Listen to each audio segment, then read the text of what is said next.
Toda a indignação de Davi no Salmo 35 em relação à injustiça que os ímpios cometem, isso nos traz algumas lições muito importantes para a nossa vida e nossa caminhada com Deus. Este é o tema do nosso devocional de hoje. Graça e paz, bom dia.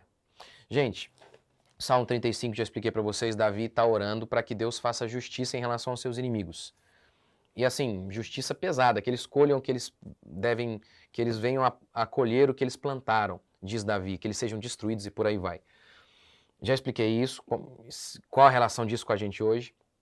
E uma das lições deste texto para nós, primeiro é que a gente tem que ter temor de Deus. Veja o que Deus fez com Israel, seu povo. Israel é o seu povo, era o povo de Deus. Mas o povo decidiu permanecer em pecado e foi quase que destruído.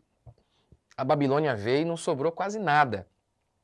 Então, isso aqui, no Salmo 35, Davi está expressando o Espírito de Deus. Ele está cheio do Espírito de Deus, ele está expressando a vontade de Deus.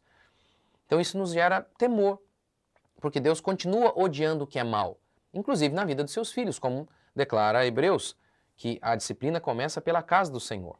Então essa é a primeira lição. Deus continua odiando o que é mal, gente. A misericórdia de Deus não anula o fato de que Deus é justo, de que Deus disciplina inclusive o seu povo. Segunda lição deste salmo, de toda essa indignação de Davi em relação ao homem pecador, é de esperança, de que a maldade não vai ficar impune. Deus, ele vai julgar o homem. Veja o verso 28. Então meus lábios proclamarão a tua justiça. Davi diz isso depois de declarar que os ímpios seriam punidos. E aí então Davi diz, meus lábios vão proclamar a tua justiça e eu vou te louvar. Ou seja, nós vamos celebrar o fato de que nenhuma maldade ficará impune. Então isso gera esperança. Esperança. Outra lição, orar pela glória de Deus e pelos oprimidos. Orar pela glória de Deus e pelos oprimidos. Davi é um representante de Deus e de seu povo. Lutar contra Davi aqui, no caso, era lutar contra Deus.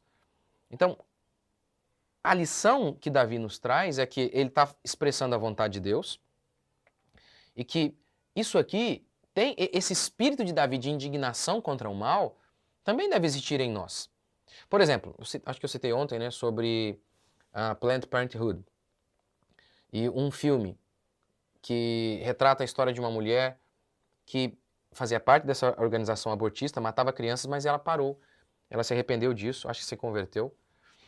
Então, enfim, e aí ela lia coisas lá, né? Os especialistas concordam que neste estágio o feto não sente nada. As pessoas diziam para ela, né?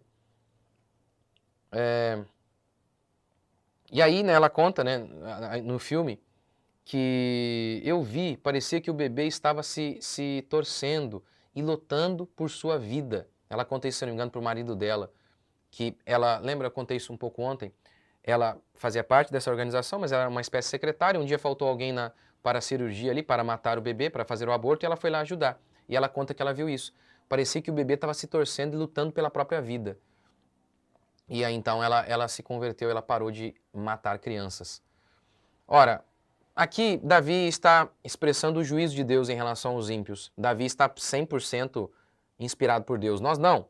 Nós não sabemos ainda a sentença de Deus em relação aos ímpios, em relação ao nosso inimigo, mas Davi sabia. Nós não fomos chamados a buscar vingança pessoal, mas nós devemos orar. Deus, salva os oprimidos, julgue os homens maus. Que esses homens maus se convertam, se eles não se converterem, que eles possam torrar no inferno. Essa é a lição que nós devemos ter. Eu falei um pouco disso ontem, vou tornar a falar. Não deixe que a misericórdia de Deus torne você alguém injusto. Deixa eu reformular a frase, porque fica parecendo que a culpa é de Deus, né? A misericórdia de Deus é perfeita. Não faça você o erro, porque a misericórdia de Deus não tem erro nenhum. Não faça você o erro de achar que a misericórdia de Deus anula a justiça de Deus. Não faça você o erro de pegar a misericórdia de Deus e de você distorcê-la ao ponto de que você se torne uma pessoa injusta. Uma pessoa que deixa de ter indignação em relação ao que é mal, que deixa de combater o que é mal. Então, não permita que isso aconteça. Se isso acontece, o problema não está em Deus e nem na misericórdia de Deus, porque Deus é justo e misericordioso também. Esses dois atributos andam lado a lado e nós devemos ter os dois. Os dois. A Bíblia fala que Jesus era cheio de verdade e de graça. Então é assim que a gente deve ser. Não escolher um lado, ser apenas justo ou apenas misericordioso. Devemos ser cheios de verdade, de justiça e de graça também. Isso em relação a tudo. Por exemplo, os nossos filhos. Nós, quando um filho erra, nós o punimos, ou seja, somos justos. Mas nós o perdoamos ao mesmo tempo. Somos graciosos, tá vendo? Ao mesmo tempo. Ao mesmo tempo. Na pregação, como eu falei ontem, ou anteontem, o pastor começa expondo o pecado, raça de víbora, vocês merecem ir para o inferno. É assim que ele começa, aplicando a justiça. Mas no final ele diz, mas se vocês crerem, Cristo pode perdoá-los. Está vendo? Ele anuncia a justiça e ao mesmo tempo a misericórdia. Em relação a ladrões, você está sendo injusto se você não clamar para que Deus prenda os ladrões e os bandidos. Agora, lá na cadeia, eles podem ouvir o evangelho e se arrepender. Mas lá na cadeia. Lá na cadeia. Então, nós devemos orar e fazer tudo o que está ao nosso alcance para que a justiça se estabeleça. A Escritura declara que o efeito da justiça será paz. Não há paz quando há injustiça. Então, não distorça a misericórdia de Deus e se torne injusto. E se torne alguém que defende o que é mal. Não faça isso. Não faça isso. Lembre-se então, Deus é justo e misericordioso. Vamos orar? Obrigado, Senhor, por mais um dia, obrigado por tudo que o Senhor tem feito. Ilumina as nossas mentes para que possamos entender a Tua palavra e viver de acordo com aquilo que o Senhor disse. Que a graça do Senhor, que o Teu Espírito se renove sobre nós, sobre o nosso entendimento e possamos viver a vida que o Senhor tem para nós. Enche-nos, ó Pai, da santa indignação do Senhor em relação ao que é mal, ao mesmo tempo em que nos dá compaixão ao pecador arrependido. Ó Deus, nos guia e nos livra do erro. Abençoa o nosso dia, fortalece-nos em mais uma semana. Ó Deus, que a graça do Senhor esteja conosco a cada dia, em nome de Jesus. Amém?